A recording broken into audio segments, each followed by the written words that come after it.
Dios le bendiga, iglesia. ¿Quién vive? Y a su nombre. Si usted sabe que Cristo vive, quiero que le dé un fuerte aplauso nuevamente al Señor.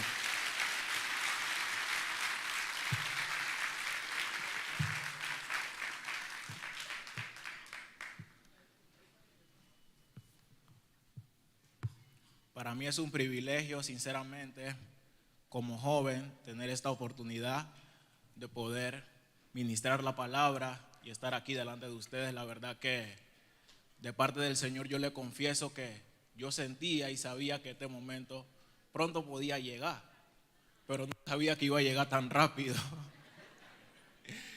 Y de mi parte, la verdad que me siento muy bendecido por Dios por esta gran oportunidad, porque yo sé que ministrar la palabra, más allá de ser un privilegio, es una responsabilidad. Es un peso compartir la palabra, porque uno no solo es responsable de lo que dice, sino que también uno es responsable de lo que hace. Y si yo me paro delante de ustedes y le predico la palabra y no la pongo en práctica, puede ser que ustedes no se den cuenta, pero yo le voy a tener que rendir cuenta al Señor. Así que es un privilegio para mí. Quiero darle las gracias a los pastores por esta gran oportunidad, por este gran privilegio. Sinceramente, muchísimas gracias. Le doy gracias a cada líder, a cada hermano que ha aportado a lo que es mi crecimiento espiritual, que siempre ha estado ahí orando por mí, llamándome, pendiente de mí. La verdad que de mi parte, muchísimas gracias. Yo sé que el Señor se lo va a recompensar.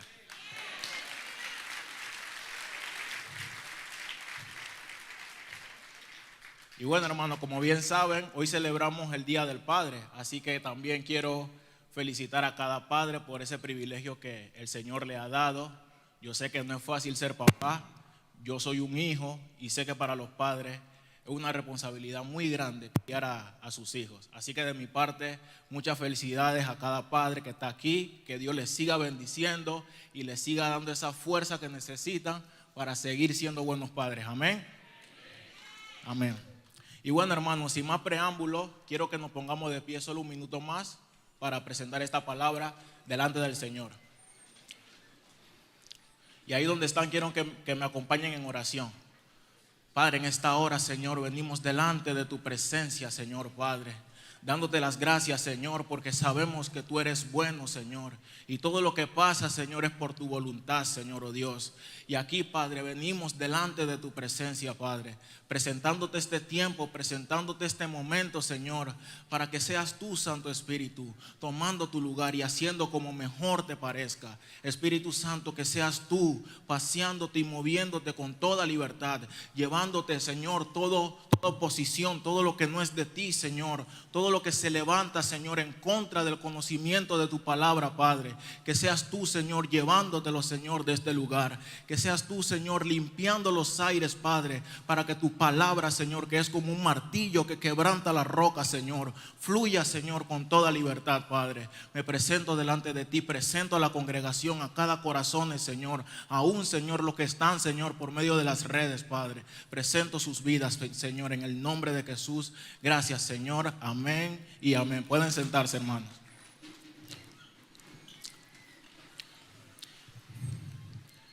Para los que apuntan, esta enseñanza, este tema, le puse por título Sacerdotes del Espíritu.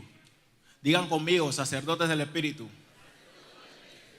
Y quiero usar como introducción la historia de un sacerdote en la palabra, y es el sacerdote Elí. Yo sé que muchos de los que están aquí en algún momento a lo mejor escucharon la historia de este sacerdote. Puede ser que hayan otros que no la hayan escuchado, pero es una historia bien impactante, es una historia que nos da mucho aprendizaje.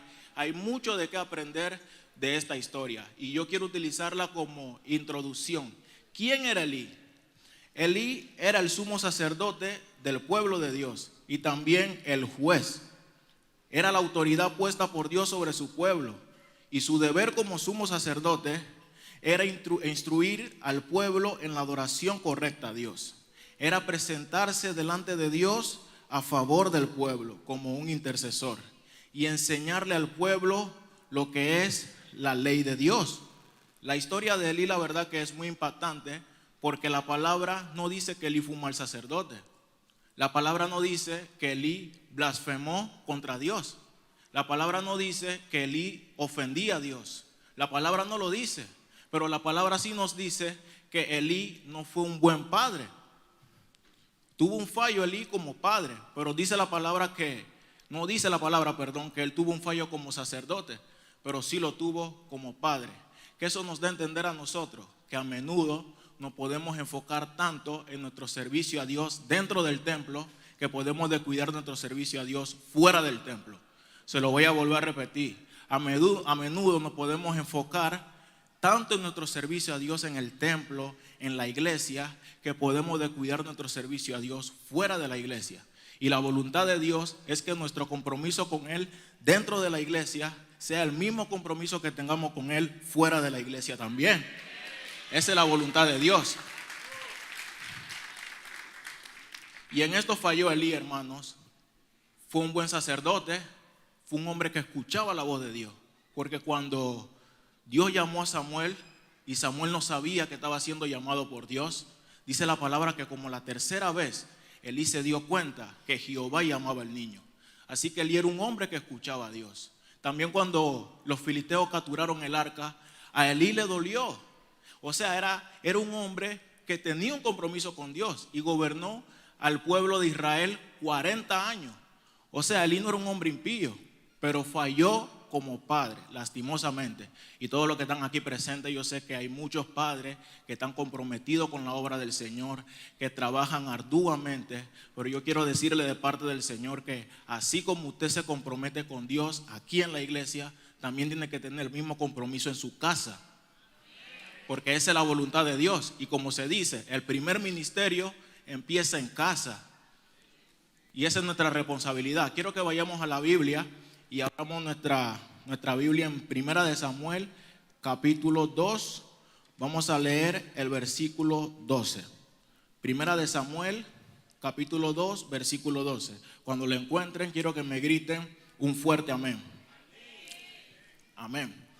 Dice la palabra de Dios así: los hijos de Elí eran hombres impíos. ¿Eran hombres qué? Y no tenían conocimiento de Jehová. Nos pasamos al 17. Dice el 17: era pues muy grande delante de Jehová el pecado de los jóvenes, porque los hombres menospreciaban las ofrendas de Jehová. Ahora nos vamos al 22. Aquí andamos como puente. El 22 dice: pero Elí era muy viejo y oía todo lo que sus hijos hacían con todo Israel, y cómo dormían con las mujeres que velaban a la puerta del tabernáculo de reunión. Padre Santo. Y les dijo: ¿por qué hacéis cosas semejantes? Porque yo oigo de este pueblo vuestros malos procederes. No, hijos míos, porque no es buena fama la que yo oigo, pues hacéis pecar al pueblo de Jehová. Si pecare el hombre contra el hombre, los jueces le juzgarán. Mas si alguno pecare contra Jehová, ¿quién rogará por él? Pero ellos no oyeron la voz de su padre, porque Jehová había resuelto hacerlos morir. Esta es una historia, la verdad, que es muy impactante, porque aunque Elí tenía un compromiso con Dios, como acabamos de leer, los hijos de Elí no tenían un compromiso con Dios. Dice la Biblia que eran hombres impíos, y en la traducción hebrea dice que eran hijos de Belial. O sea que eran hombres completamente malvados, no tenían maldad, estaban llenos de maldad. Así lo describe en la versión original. Y esto es una historia triste porque Elí era el sumo sacerdote y a su cargo estaban sus hijos que estaban ejerciendo el sacerdocio. Y como el sacerdocio es algo hereditario, sus hijos iban a ser los sucesores en el sacerdocio.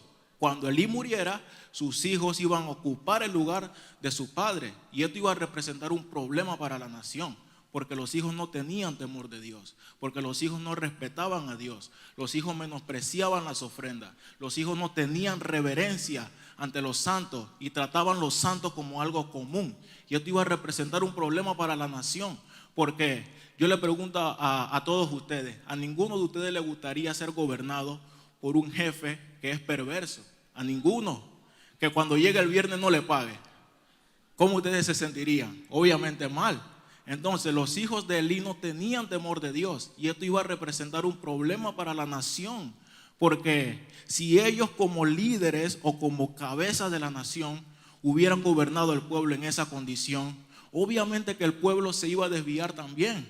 El pueblo no iba a obedecer a Dios, el pueblo no iba a temer a Dios, y todo esto como resultado hizo que Dios trajera juicio sobre la casa de Elí. Dios envió a Elí un profeta. Digan conmigo, envió un profeta. Quiero que leamos primera de Samuel ahí mismo en el capítulo 2, pero vamos a leer del versículo 29 al 30. Aquí Dios envía un profeta a Elí, porque ya Dios sabía lo que sus hijos hacían, y aquí Dios le envía a Elí un profeta. Dice el versículo 29: ¿por qué habéis hollado mis sacrificios y mis ofrendas que yo mandé ofrecer en el tabernáculo, y has honrado a tus hijos más que a mí, engordándoos de lo principal de todas las ofrendas de mi pueblo Israel? Y dice el 30: por tanto, Jehová el Dios de Israel dice: yo había dicho que tu casa y la casa de tu padre andarían delante de mí perpetuamente. Mas ahora ha dicho Jehová: nunca yo tal haga, porque yo honraré a los que me honran, y los que me desprecian serán tenidos en poco. Dios le envía al profeta Elí por la rebelión de sus hijos. Y lo que me impacta mientras yo meditaba esta palabra es que la Biblia no dice que Elí era un hombre perverso. Pero ¿por qué será que Dios envió el profeta a Elí y no se lo envió a sus hijos que hacían lo malo delante de Dios? ¿Alguien sabe?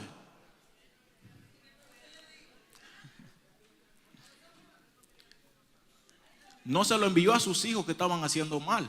No se lo envió a los hijos que menospreciaban las ofrendas, sino que se lo envió al mismo Elí. ¿Por qué se lo envió? Porque Elí como padre era el responsable de la crianza de sus hijos. Elí como padre fue el responsable de que sus hijos no siguieran el camino de Dios, porque esa era su responsabilidad. Él tenía el deber y la obligación de parte de Dios de instruir a sus hijos en el camino de la verdad, pero no lo hizo, y eso como consecuencia trajo juicio de parte de Dios, porque a menudo Dios nos trata a nosotros de la misma manera en la que nosotros debimos de haber tratado la situación. Y esto fue lo que Dios hizo con el sacerdote Elí. Como Elí no tomó, como se dice, cartas sobre el asunto, entonces Dios le demostró a Elí cómo él tenía que tratar con sus hijos. Elí sabía lo que sus hijos hacían. Elí sabía que sus hijos estaban mal delante de Dios. Elí sabía porque el pueblo lo decía. Y él le llama la atención y le dice: yo oigo lo que el pueblo dice de ustedes. O sea, Elí no era alguien que no sabía lo que sus hijos hacían. Si tú eres un padre que no sabe lo que tu hijo hace, se puede decir que tú estás justificado porque tú no sabes. Pero si tú sabes que tu hijo está mal y tú no le dices nada, entonces tú eres responsable ante Dios de lo que tus hijos hagan, porque tú sabes. Si tú no sabes, está bien, pero si tú sabes, tú le vas a tener que rendir cuenta a Dios. Y por eso Dios, aunque parece un juicio muy severo, pero Dios juzgó a Elí de esta manera porque Elí era el responsable de que sus hijos siguieran el camino correcto.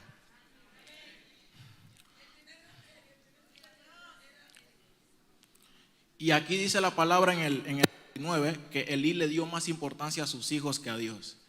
¿Cómo Elí le dio más importancia a sus hijos que a Dios?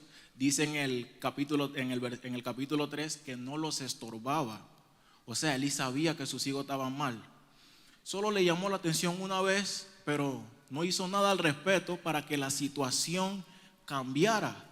Y Elí tenía una autoridad doble sobre sus hijos, porque no solamente era el padre, sino que también era la autoridad de ellos como sumo sacerdote. Era su responsabilidad.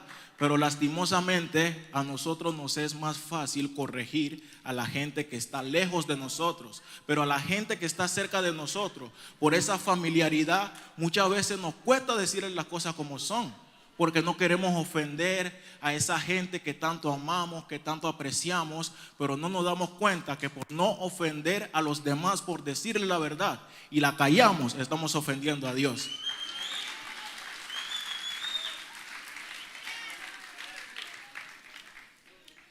Esta historia es triste, hermanos, la verdad, porque Dios le había prometido a la casa de Aarón de que su sacerdocio iba a ser perpetuo.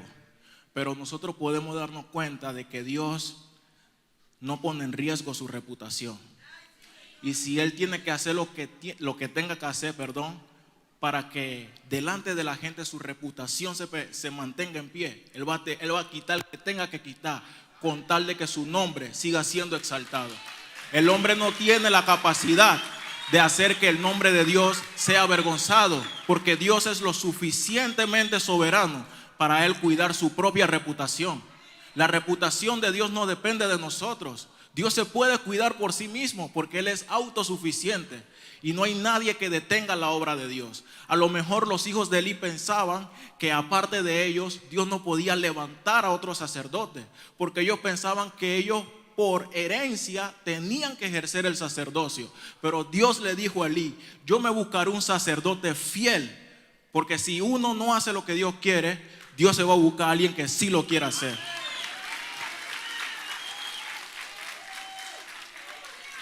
Esta historia, hermanos, la verdad que es triste y está relatada en las Escrituras para darnos a nosotros un ejemplo de lo que no se debe de hacer.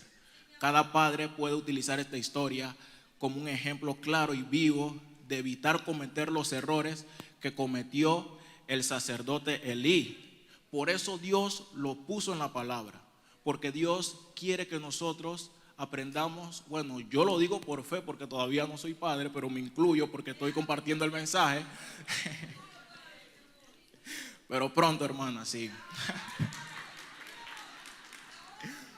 Pero sí, me incluyo porque Dios quiere que nosotros criemos a nuestros hijos de la forma correcta. Es nuestra responsabilidad guiar a los hijos por el camino de la verdad, por el camino correcto. Es tu responsabilidad como padre. Tú eres mayordomo de tus hijos, porque antes de ser tuyo, primero es de Dios. Y si Dios te lo confió, es porque Él sabe que tú tienes la capacidad de instruirlo, de enseñarlo, de corregirlo si lo tienes que corregir, con tal de que ellos sean hombres y mujeres de bien. Es la responsabilidad de cada padre asumir su rol como cabeza del hogar e instruir a sus hijos en el temor de Dios, pero no solo con palabras, sino también con el ejemplo, porque tiene más peso el ejemplo que las palabras. En la casa también, en la casa el ejemplo se da con acciones y no solo con palabras. Y esto es algo que lo podemos aprender del mismo Cristo, de nuestro mayor ejemplo a seguir, nuestro modelo a seguir, Cristo Jesús. Dice la palabra en Hechos 1:1 que estas cosas que Jesús empezó a hacer y a enseñar. O sea, Jesús no enseñaba algo que Él no ponía en práctica. Todo lo que Jesús decía era porque Él lo hacía. Jesús le dijo a sus discípulos: oren, pero Cristo era un hombre de oración. Jesús le dijo a sus discípulos: ayunen, pero Cristo ayunó. Jesús le dijo a sus discípulos: perdonen hasta 70 veces 7, pero ellos vieron a Cristo perdonar. ¿Qué yo te quiero dar a entender con esto? Que tú como padre nunca vas a tener la autoridad de enseñarle a tus hijos algo que tú no estás poniendo en práctica.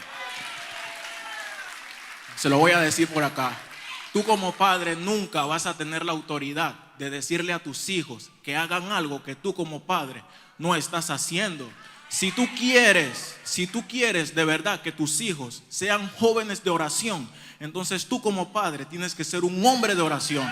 Si tú como padre quieres que tus hijos tengan fundamentos bíblicos, entonces tú como padre tienes que tener la palabra de Dios anclada en tu corazón. Porque lo que a ti te da autoridad para instruir, es que tú estés instruido. Si tú quieres que tus hijos sean instruidos por la palabra, entonces tú como padre tienes que estar instruido por la misma.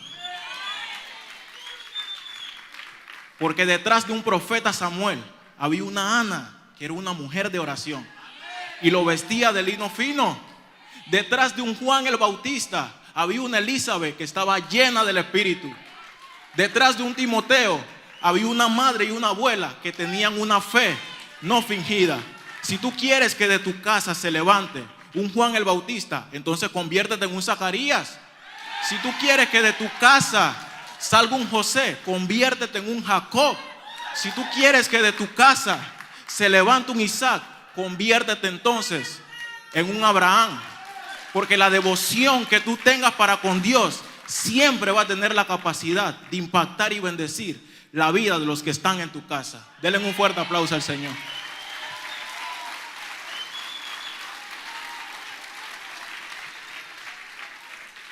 Hay mucha gente que enseña cosas que no ponen en práctica. Mucha gente, eso es algo que se repite de generación en generación. Pasó en los tiempos de Jesús y sigue pasando en nuestros días. Jesús le dijo a sus discípulos, a los fariseos, hagan lo que yo les digan, pero no hagan lo que ellos hacen. Porque ellos dicen una cosa y hacen otra. Pero para ti como padre, eso no puede ser así. Tú tienes que ser como el sacerdote Esdras. Dice la palabra en Esdras 7:10 que Esdras había preparado su corazón para instruir, para corregir y para enseñarle al pueblo la ley de Dios. Esdras primero se preparó, Esdras primero se capacitó, Esdras primero se instruyó él para entonces él poder instruir a los demás. Si tú quieres instruir a tus hijos en el camino correcto, entonces Dios espera de ti que tú te prepares, que tú te capacites para entonces tú poder tener legalidad en lo espiritual para poder instruir a tus hijos en el camino de la verdad. Porque la mejor palabra de sabiduría que tú puedes dejar sembrada en tus hijos es la que se observa y no solo la que se escucha. Tus hijos tienen que ver en ti un ejemplo digno de ser imitado, un ejemplo digno de ser seguido. El apóstol Pablo decía, tú que predicas que no se ha de hurtar, hurtas. Entonces lo que nosotros decimos pierde valor y autoridad cuando no lo vivimos. Por eso cada padre necesita entender que si quiere ver a una generación en su casa de jóvenes, de jovencitas que busquen y se comprometan con Dios, el primero que tiene que dar el ejemplo es el padre y también la madre, porque los dos son autoridad y cabeza del hogar. El fundamento de la familia. La gente dice que los tiempos cambiaron, que las cosas se han modernizado y dicen que ya nada es igual, que eso de orar en familia, eso era antes, de que ya la cosa, la tecnología y todo eso. Pero mi Biblia dice, y de seguro la tuya también, que en Dios no hay mudanza ni sombra de variación. Si en los tiempos de antes se corregía a los hijos por la palabra, ¿por qué nosotros queremos regirnos por lo que el mundo dice? Tenemos que regirnos por lo que está escrito y establecido en la palabra. Porque la palabra dice que toda la escritura es inspirada por Dios y útil para enseñar, para corregir, para instruir en justicia, a fin de que el hombre de Dios sea perfecto y eternamente preparado para toda buena obra. Si antes se instruía por la palabra, hoy en día se tiene que seguir instruyendo por la palabra, porque en ella no hay mudanza, ella permanece para siempre. Y hay mucha gente que dice, no, es que los valores se perdieron. Ya los valores se perdieron. Pero eso no es bíblico. Los valores no se perdieron, sino que dejaron de enseñarse en las casas. Entonces, la voluntad de Dios es que nuestros hogares, nuestras casas estén fundamentadas en Cristo. Que nuestras casas estén fundamentadas en que Cristo sea el fundamento sobre el cual nuestras casas estén fundamentada, porque si Jehová no edifica la casa, en vano trabajan los que la edifican.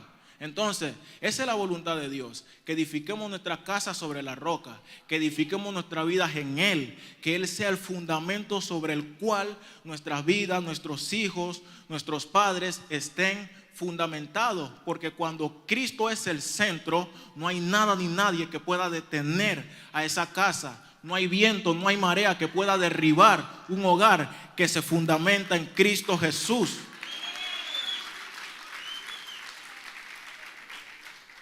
Miren, nosotros tenemos un ministerio de jóvenes, toda la iglesia lo sabe, y yo sé que aquí hay muchos padres que a lo mejor, yo sé que aquí hay muchos padres que a lo mejor no le dan como que tanta importancia a lo que Dios está haciendo con los jóvenes. Y yo siempre he tenido como doctrina de que cuando Dios no está de acuerdo con algo, Él no lo respalda. Siempre yo he tenido eso como doctrina. Si Dios no está de acuerdo con algo, Él no va a dar su respaldo, porque Dios es santo. Dios solo respalda lo que Él sabe que es su voluntad. Y yo sé que hay padres que a lo mejor piensan, no, es que llevar a mis hijos allá, eso no es de Dios. Yo siento que Él viene igual, yo siento que ahí como que no se le da palabra. Y podemos poner muchas excusas, la distancia, el tiempo, que se demora mucho. Pueden poner muchas excusas, pero yo quiero hacerles saber de que si tú quieres ver una generación de jóvenes diferente, tú tienes que colaborar con el plan de Dios, porque Dios está interesado en la juventud. Dios está interesado en los jóvenes. Dios quiere levantar para este tiempo a esos Jeremías, a esos Juan el Bautista, a esos Samuel, a esos David. Pero tú como padre tienes que colaborar, tienes que permitir que tus hijos se acerquen al Señor. Deja a los niños venir a mí, dice la palabra, porque de los tales es el reino de los cielos. En tus hijos hay un depósito de parte de Dios. En tus hijos hay dones, hay talentos que el Señor puso para bendecir las vidas, para bendecir a otros. A lo mejor tú ves a tu hijo como alguien que no tiene nada que ver con Dios, pero Dios depositó en él algo especial. Dios depositó en él un don que tiene la capacidad de bendecir las vidas. Hay multitudes que tienen la necesidad del don que Dios depositó en tu hijo. Pero para que tu hijo descubra lo que Dios depositó en él, tú como padre tienes que colaborar. Tú como padre tienes que poner de tu parte. Tú como padre tienes que permitir que Dios te utilice como ese instrumento para que entonces Dios pueda hacer con tus hijos lo que Él quiere hacer. Es tu responsabilidad poner de tu parte para que entonces Dios lleve a cabo sus planes. Dice la palabra en 3 de Juan 1:4. No tengo yo mayor gozo que este.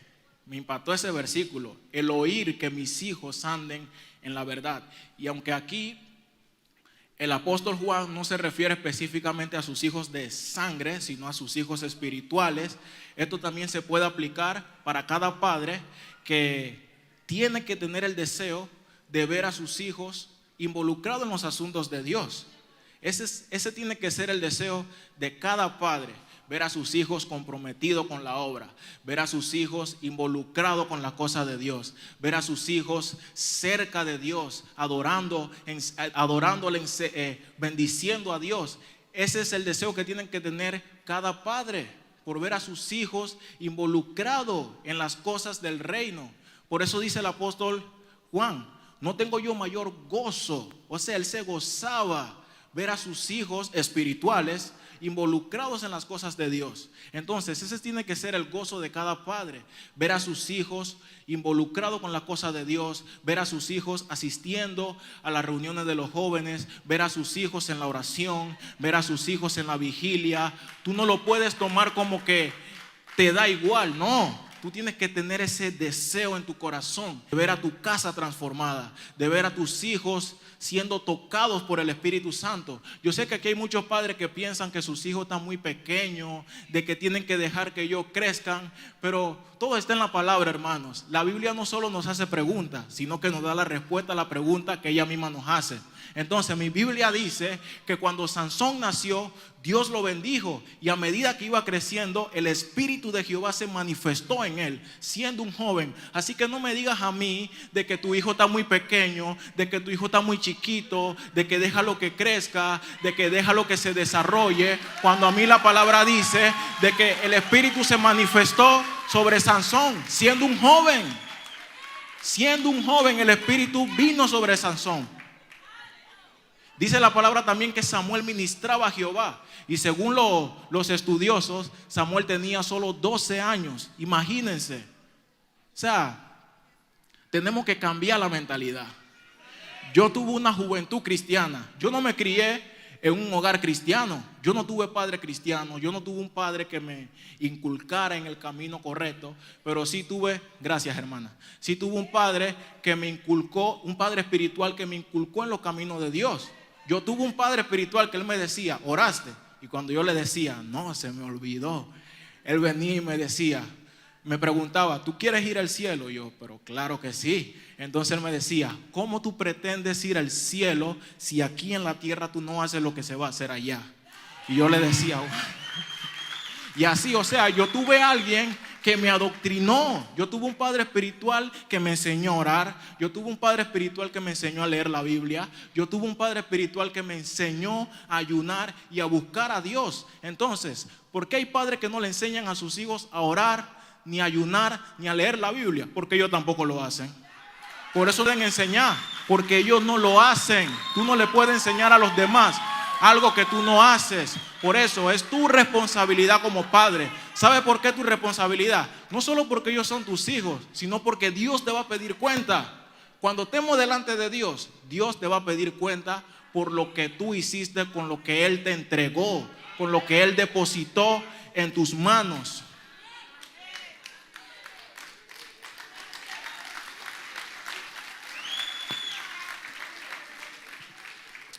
Ya voy terminando, hermanos, porque veo muchos padres serios, así que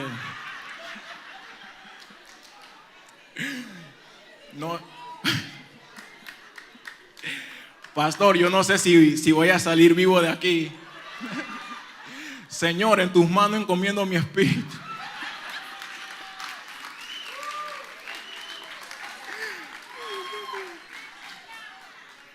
El liderazgo de Josué. Digan conmigo, el liderazgo de Josué. Todos vemos a Josué como un ejemplo a seguir. Todos vemos a Josué como un líder que es digno de ser imitado. Y nosotros podemos meditar, escudriñar, leer la palabra y llegar a la conclusión de decir o de preguntarnos cuál fue el éxito de Josué como líder. ¿En qué consistió su éxito? Josué era un hombre valiente. Josué era un hombre esforzado. Josué era un hombre estratégico. Josué era un hombre que estuvo cerca de Moisés. Josué sabía liderar al pueblo porque era el servidor de Moisés. Él veía lo que Moisés hacía. Pero ¿en qué consistió el éxito del liderazgo de Josué? El éxito del liderazgo de Josué no consistió en su habilidad, no consistió en su estrategia, no consistió en su valentía, no consistió en su fuerza, sino que consistió en haberse plantado en la palabra de Jehová. Porque dice la palabra, un versículo que todos se saben, Josué 1:8, todos se lo saben, y nunca se apartará de tu boca este libro de la ley, sino que de día y de noche meditarás en él, para que guardes y hagas conforme a todo lo que en él está escrito, y entonces harás prosperar tu camino y todo te saldrá bien. Esa fue la instrucción que Josué recibió de parte de Dios. Porque Dios sabía y se aseguró de hacerle saber a Josué de que si él quería tener un liderazgo exitoso, él tenía que plantarse en la palabra de Dios. Y Josué abrazó esta palabra. Josué se plantó en esta palabra. Josué caminó en esta palabra. Y como resultado, su liderazgo fue exitoso. Porque la palabra de Dios siempre bendice a los que son obedientes a ella.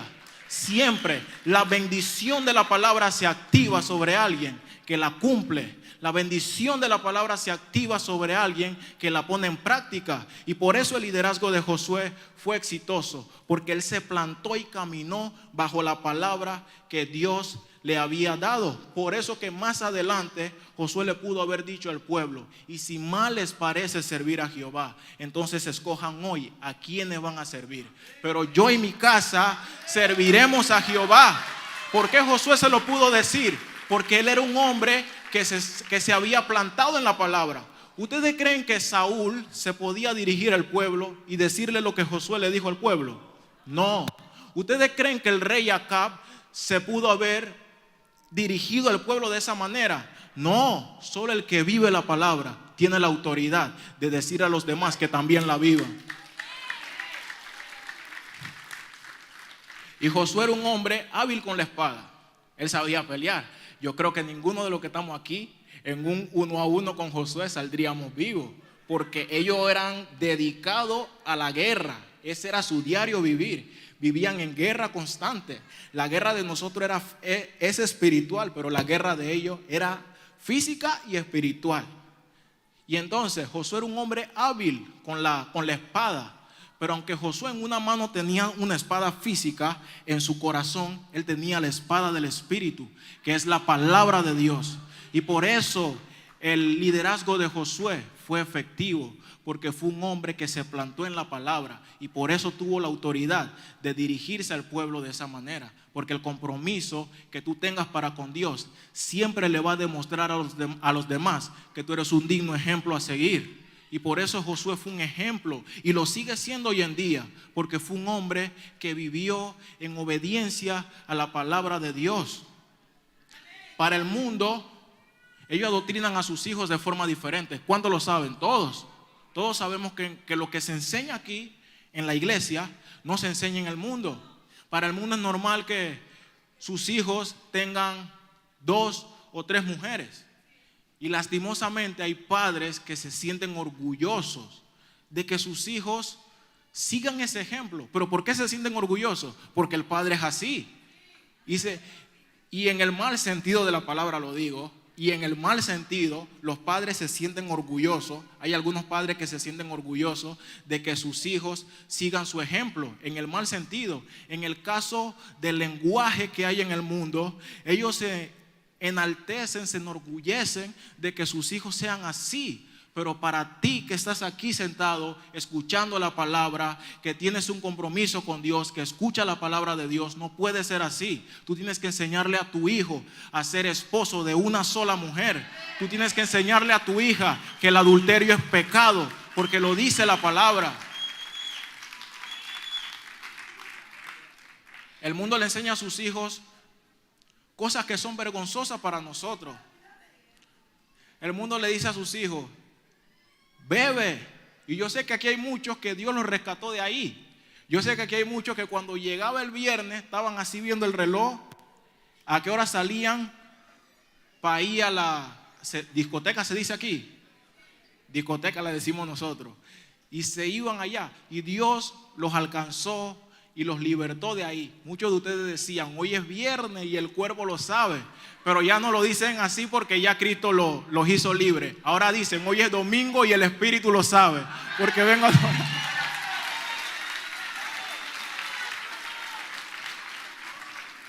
Y eso es lo que el mundo le enseña a sus hijos. Bebe hasta que amanezca, lastimosamente. Pero para ti como padre cristiano, tú no le puedes enseñar esas cosas a tus hijos. Tú no puedes permitir que Egipto entre a tu casa. Tú tienes que decirle a tus hijos lo que dice la palabra. ¿Y qué dice la palabra? No os embriaguéis con vino, en lo cual hay disolución. Antes bien, sed llenos del Espíritu. Si el mundo se llena de vino, enséñale a tus hijos a que se llenen del Espíritu. Es que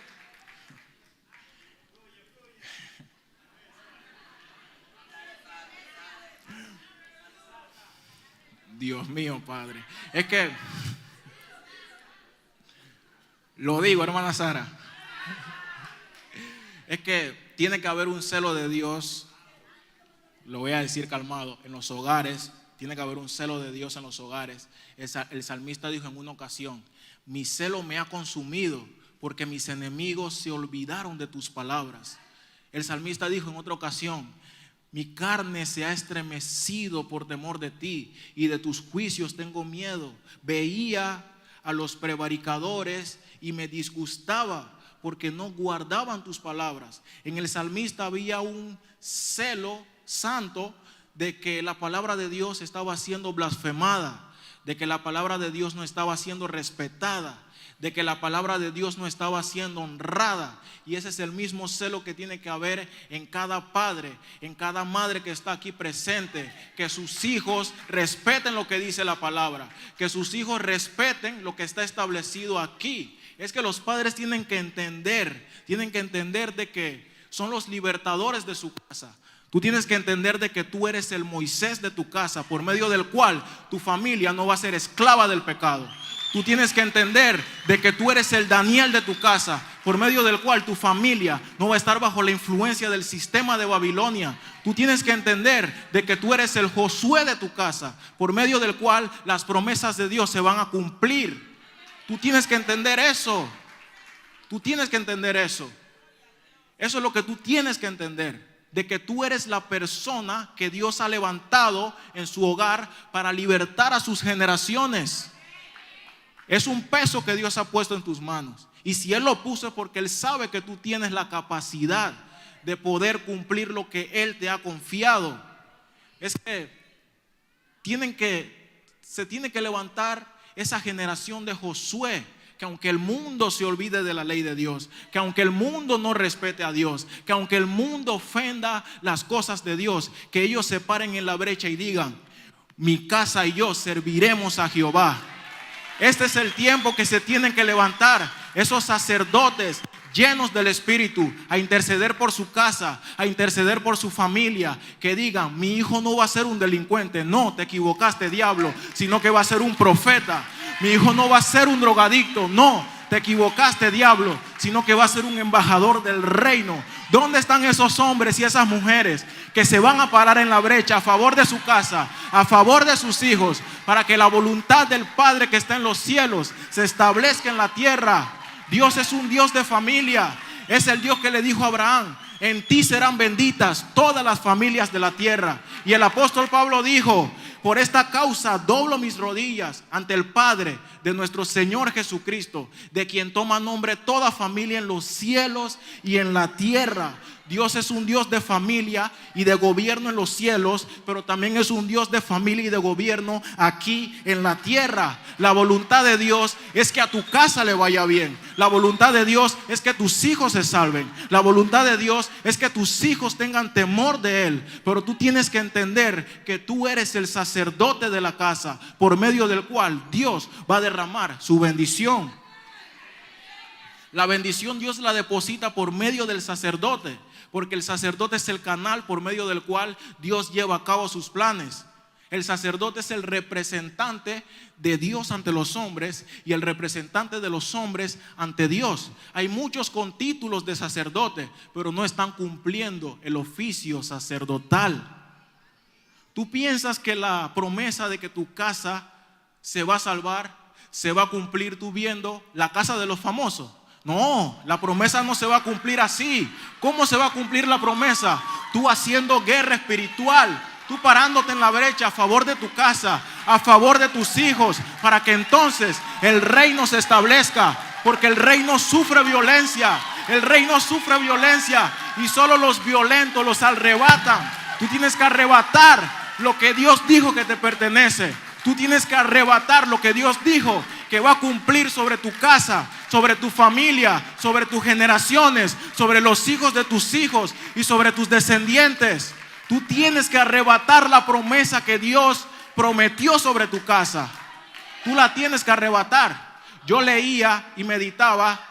¿Se pueden sentar? Yo leí y meditaba en el libro de los Jueces, y me impactó tanto porque cuando yo leí el libro de los Jueces, dice la palabra que el pueblo de Israel hacía lo malo delante de Jehová y eran entregados a sus enemigos. Fueron entregados a los filisteos, fueron entregados a los amonitas, fueron entregados a los madianitas por años, 8 años, 18 años. Y yo me preguntaba: wow, pero tanto tiempo el pueblo siendo afligido, tanto tiempo el pueblo siendo oprimido por los enemigos, ¿y será que Dios no se daba cuenta de que su pueblo estaba bajo aflicción? Claro que sí se daba cuenta, claro que Dios sabía, porque los ojos de Jehová contemplan la tierra. No hay nada oculto delante de su presencia.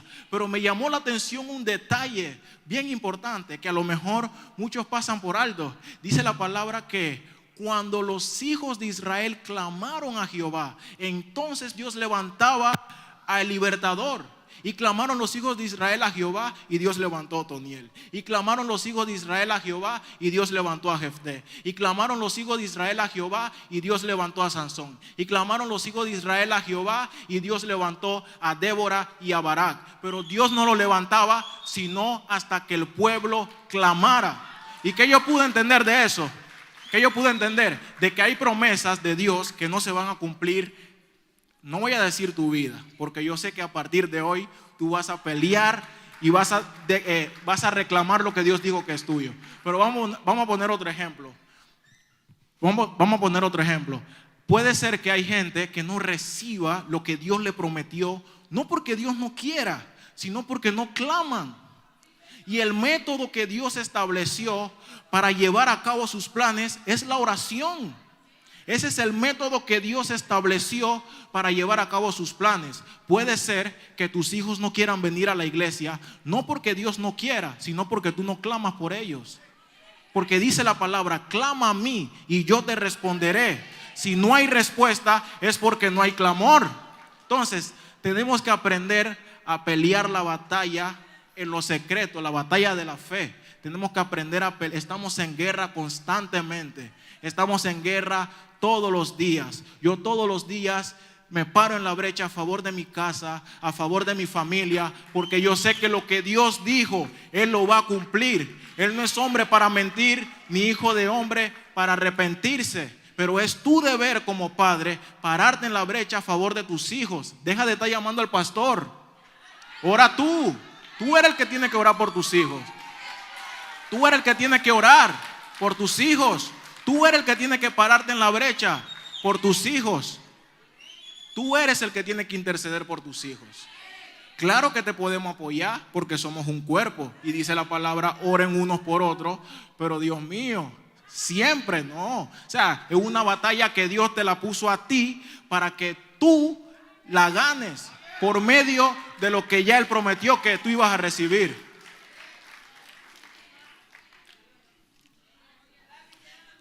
Y ya para terminar,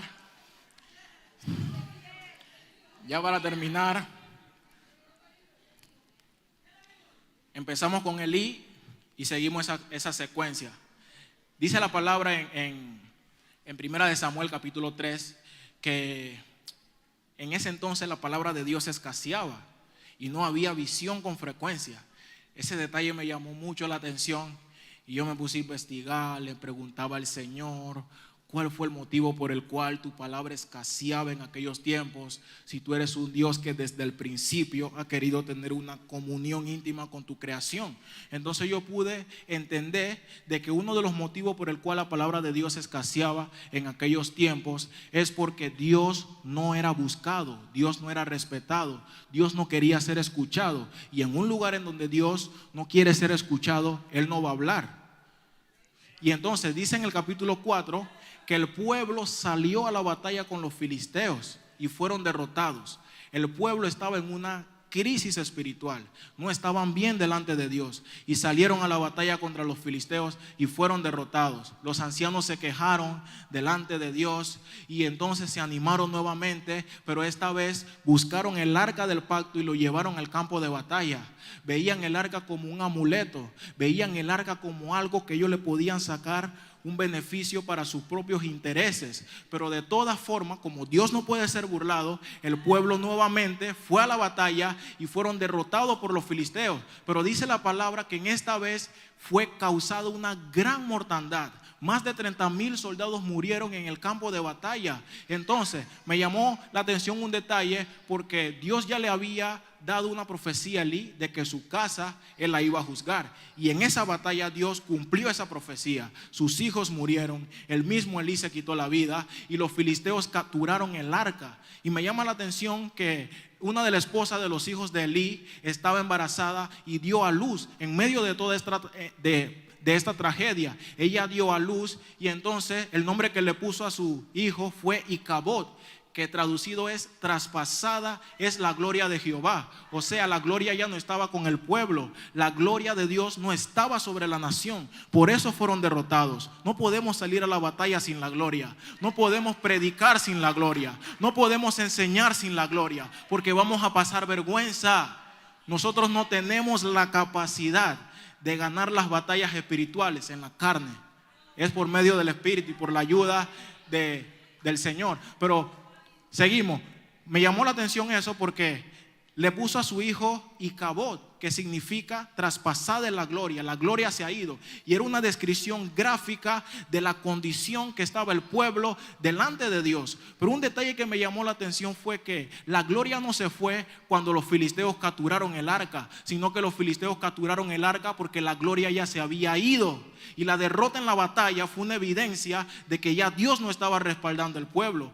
Pero vienen los filisteos y llevan el arca al templo de Dagón. Ustedes se saben la historia. En el templo de de Dagón, pusieron el arca como un trofeo de que ellos habían derrotado al pueblo de Israel. Pero al día siguiente Dagón amanece postrado de rodilla delante del arca. Y aquí se cumple algo que dice la palabra: toda rodilla se doblará y toda lengua confesará que Él es el Señor. El poder del enemigo no tiene poder para mantenerse en pie ante el poder de Dios. Y aquí era una evidencia de eso. Pero llevaron el arca a las otras ciudades de los filisteos. Y en cada ciudad que llevaban el arca traía maldición, el arca traía mortandad. Dice la palabra que la mano de Dios estaba en contra de los filisteos, a tal punto de que ellos reconocieron que la mortandad que había en ellos era por causa de la gloria. Y entonces ellos agarraron el arca y lo devolvieron a los israelitas. Pero algo que me llamó la atención, que quiero que nos vayamos a las escrituras a leerlo, en Primera de Samuel capítulo 7 versículo 1 y 2,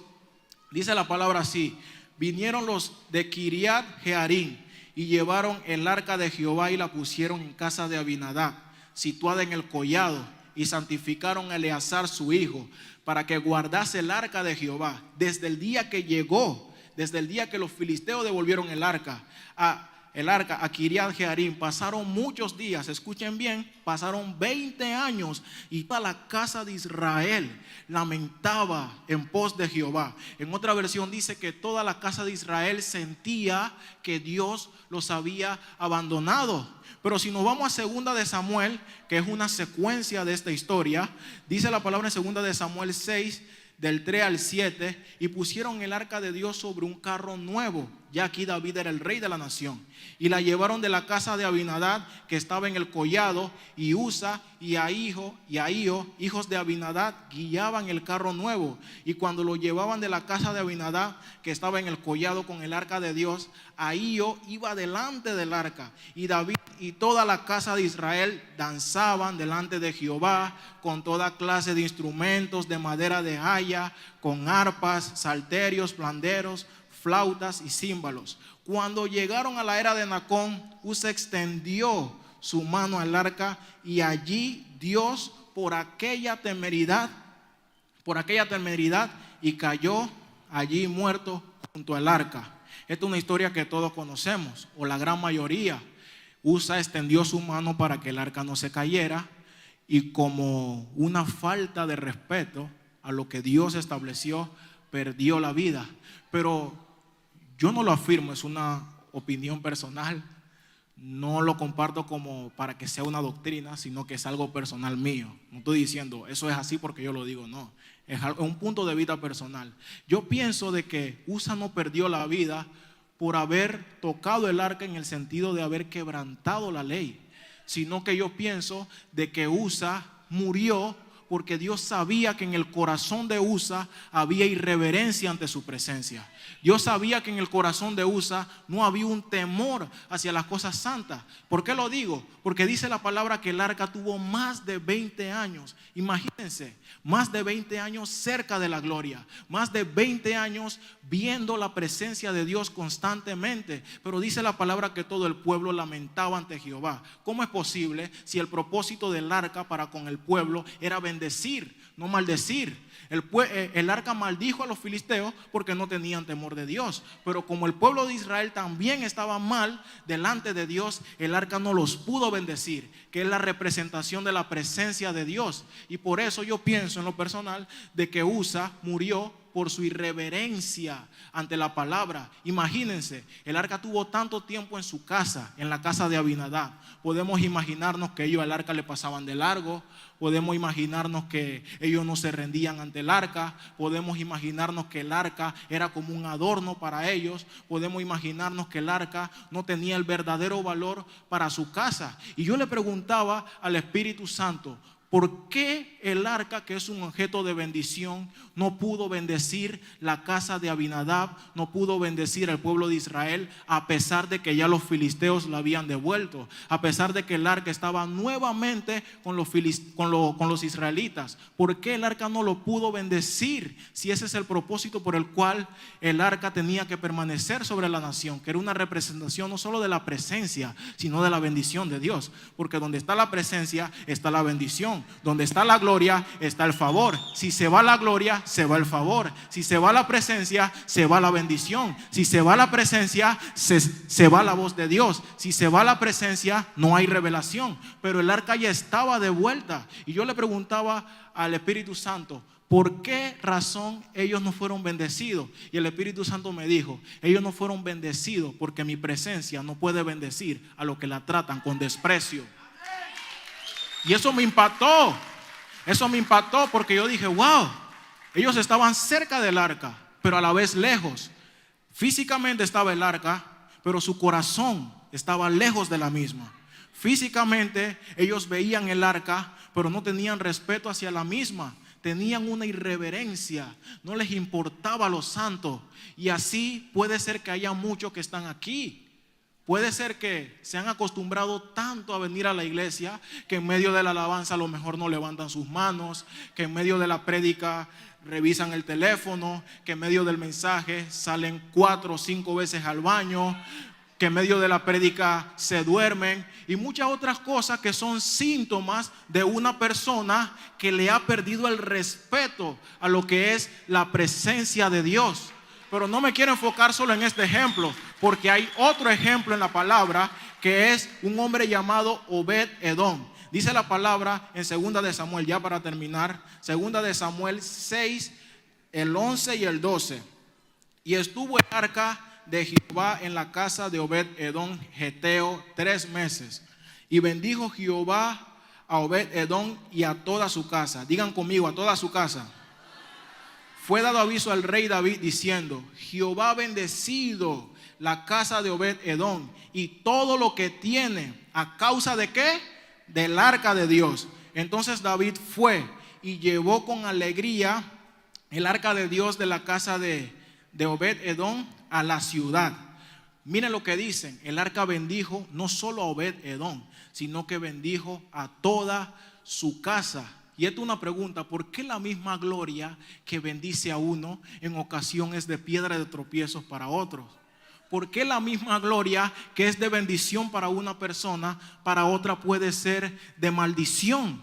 Porque la bendición que hay en la presencia, la bendición que hay en el arca, no consiste en tenerla cerca en el sentido que tú la puedas ver. La bendición que hay en el arca, la bendición que hay en la presencia, consiste en la reverencia que tú tengas hacia ella.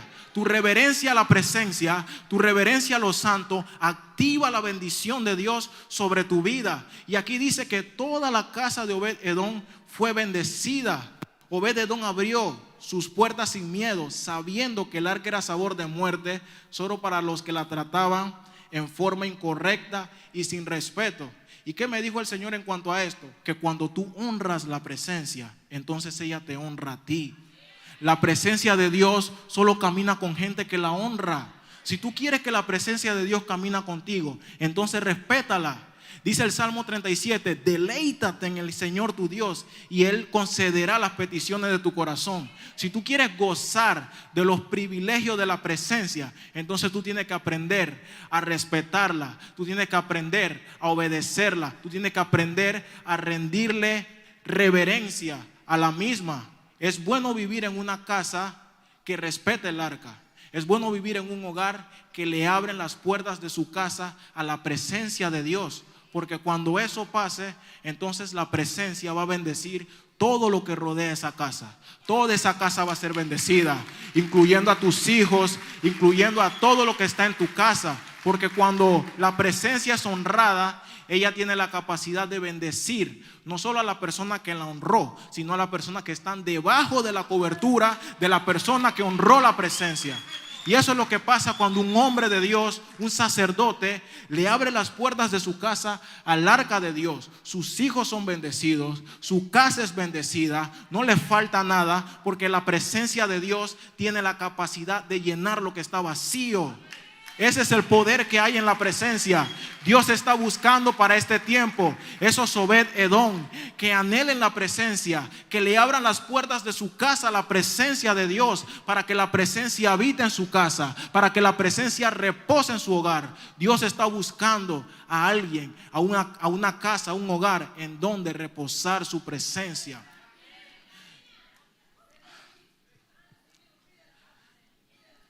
Y ya para terminar, respetando el tiempo, es bueno vivir en una familia que recibe el arca, porque todo lo que la rodee andará mejor. Cuando lo hagas, la presencia de Dios no solo te bendecirá.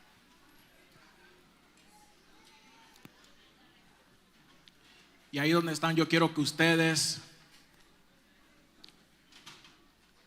se enfoquen en el Señor, mediten en esta palabra. Ahí donde están, cierren sus ojos. Empiecen a hablar con el Señor. Sepan que ustedes como sacerdotes, Dios ha confiado un gran tesoro sobre ustedes, sobre sus vidas. Y la voluntad de Dios es que valoremos lo que Él ha depositado en nuestras manos. Dios te escogió como sacerdote del hogar, como cabeza del hogar, como padre del hogar, no como un error, sino porque Él sabía que tú tenías las cualidades que Él depositó en ti para tú poder tener la capacidad de lidiar y de liderizar a los que están en tu casa. Esa es la voluntad de Dios. Y yo quiero abrir este espacio para todos esos padres y cualquiera que quiera pasar, que sean como esos Obed-Edom, que le abran las puertas de su casa, que le abran las puertas de su hogar a lo que es la presencia de Dios. Dios está buscando hogares en donde Él pueda reposar su presencia. Dios está buscando hogares en donde su presencia pueda habitar. Y si tú eres uno de esos que quieres que la presencia de Dios habite en tu casa, si tú eres uno de esos que quiere que la presencia de Dios repose sobre tu casa, sobre tu familia, yo quiero invitarte a que pases al frente. Gracias, Señor. Así es, Señor. Anhelamos tu presencia, Padre. Anhelamos tu presencia, Señor. Así como Obed-Edom, Señor. Aleluya. Llevaré tu presencia a mi habitación. Guess which student has a better...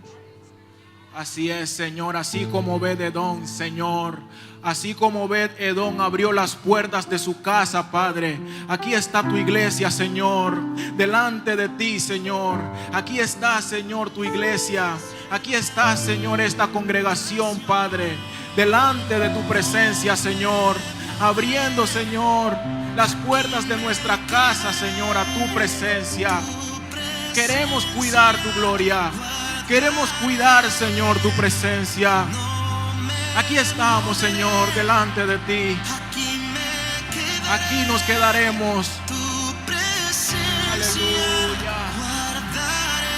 Oh sí, Señor. Oh sí, Señor Padre. Yo te presento a estos hermanos. Yo te presento, Señor, a esta congregación. Yo te presento, Padre, a esos sacerdotes, para que seas tú, Señor, activando el sacerdocio en los hogares. Para que seas tú, Señor, activando el sacerdocio en cada familia, en cada casa, Señor. Que seas tú activando a esos sacerdotes a interceder por su casa, a interceder por su familia. Oh sí, Señor. Vamos, decláralo. Decláralo, decláralo. Entra en nuestra casa tu presencia, Señor. Así como Obed-Edom, Señor. Gracias, Señor. Llevaré tu presencia a mi habitación. Así como Obed-Edom. Llevaré tu presencia a mi habitación. Vamos, decláralo. Aquí me quedaré, tu presencia guardaré, no me moveré. Aquí me quedaré, tu presencia guardaré. Más de tu presencia, Padre, más de tu presencia, Espíritu Santo. Que seas tú, Espíritu de Dios, tocando cada vida, tocando cada corazón, tocando cada familia, tocando cada hogares. Él es el que hace volver el corazón de los padres a los hijos y el corazón de los hijos a los padres. Es por medio de la presencia, en su presencia y reconciliación. Vamos, decláralo, decláralo. Y en mi casa habita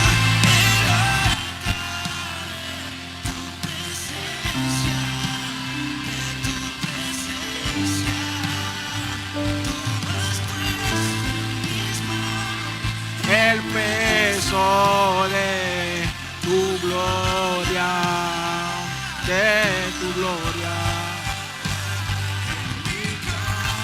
Vamos, decláralo, decláralo, decláralo que en tu casa habita la presencia. Decláralo que en tu casa el arca de su gloria reposa. No permitas que el arca pase de largo. Dile al Señor que se quede en tu casa su presencia. Dile al Señor que su presencia repose sobre tu casa, sobre tu hogar, sobre tus hijos, sobre los hijos de tus hijos, sobre tu generación. El Señor quiere bendecir tu casa con su presencia. El Señor quiere bendecir tu hogar con su gloria, con su presencia. Vamos, decláralo. Vamos, pídele al Señor que repose su gloria sobre tu casa, que repose su gloria sobre tu hogar, porque el Señor está buscando hogares que le abran las puertas de su casa a su presencia.